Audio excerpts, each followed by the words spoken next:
ඒ මචං අරක කියපන් මං අරක මොකද බා බෙස්ටි වාගේ ඒකේම ලෑබා අල්ලමු බලන්න එන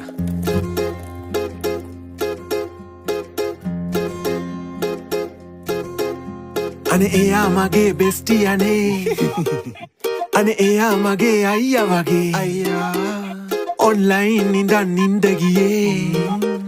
දැන් නම් ඊළඟනේ බුදියන්නේ අනේ මේ අයියේ දැන් කෙල්ල විතර දෝවා කියන්නේ කොල්ලෝ කරන කියන ඒවා අපි කියන්න ගත්තොත් එහෙම ඉතින්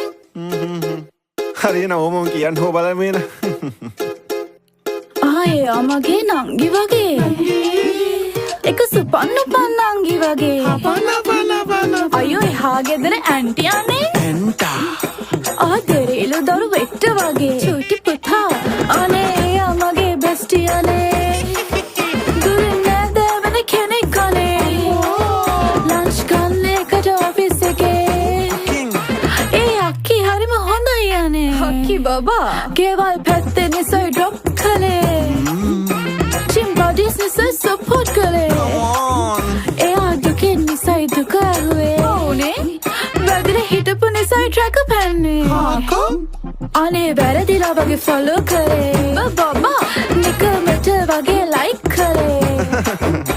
මනුස්සකමට ටෝක් කරේ ආන් හිටියා අපි ගොන්නු වගේ